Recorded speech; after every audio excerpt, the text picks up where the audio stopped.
It's summer, it's finally June, it's Pride Month, it's my favorite time of year, and where was I going with that? I have no idea where I was going with that.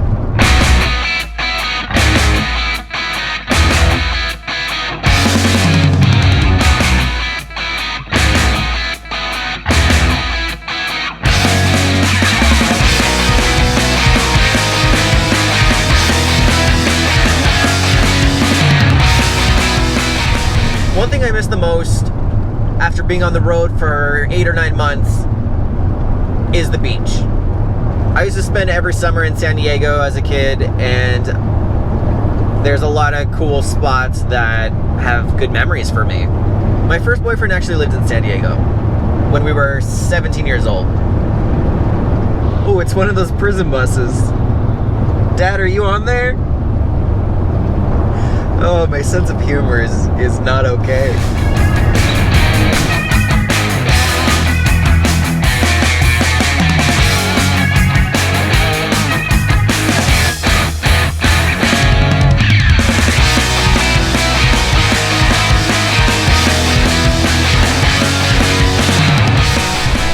Can get used to doing this every single morning. Aside from that metal detector. Yeah. The looking for at 6 in the morning.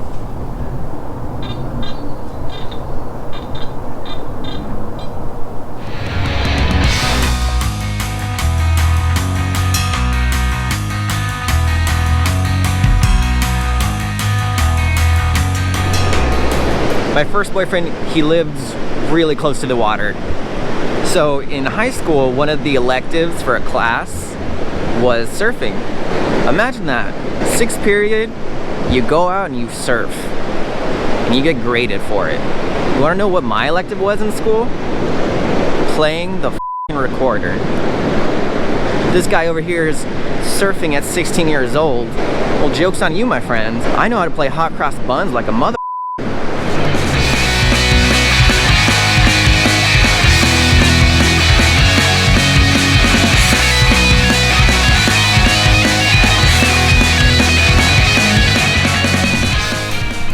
I can't believe I found this place.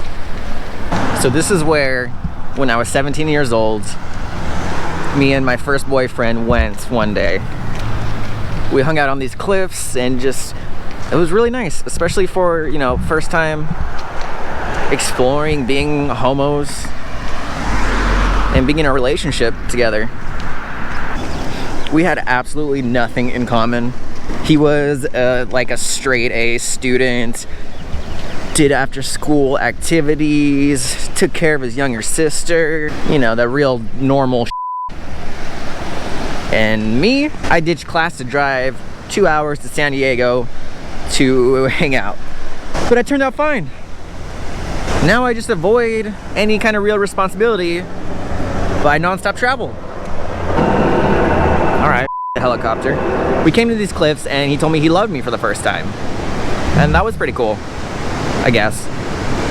No, but seriously, it's kind of a younger love that is much, much stronger than any other time in your life, because it's also new and you're exploring it for the first time, especially being queer. Like that first relationship, typically you guys have nothing in common.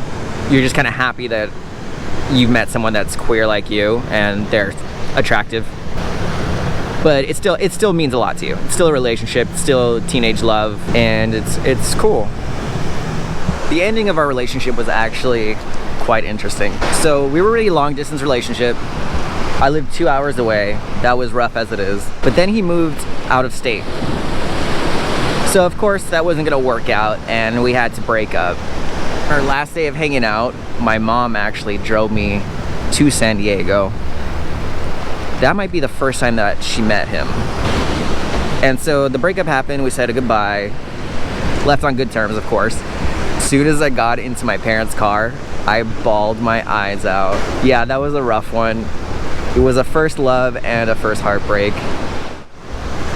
As my parents were driving and we were getting closer back home, my mom had this brilliant idea of stopping for ice cream. Because, you know, what else do you do during breakups?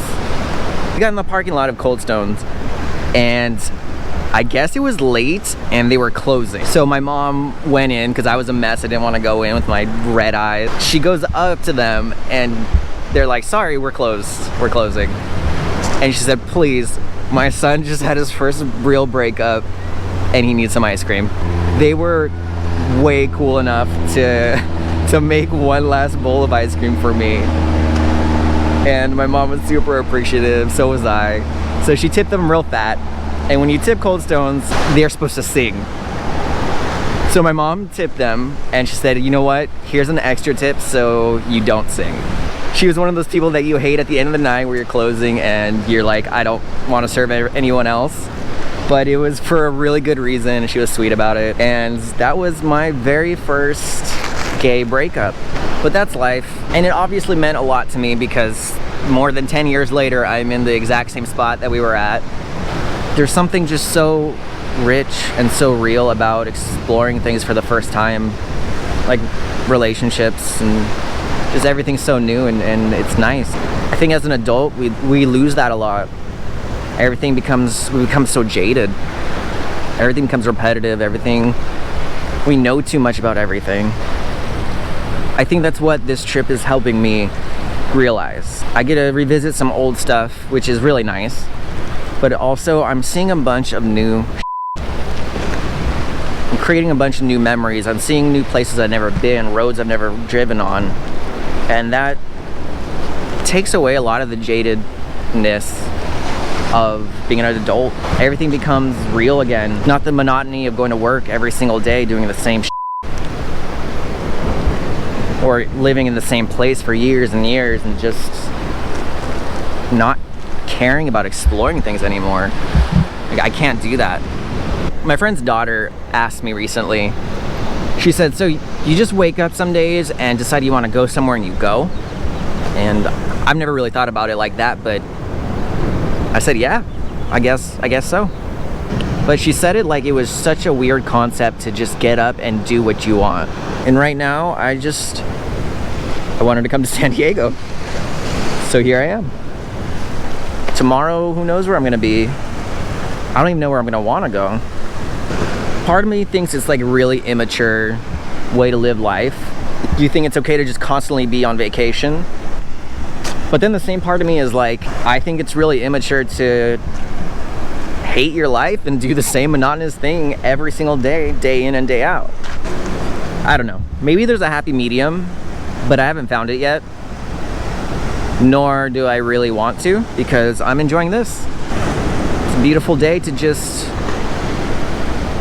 live.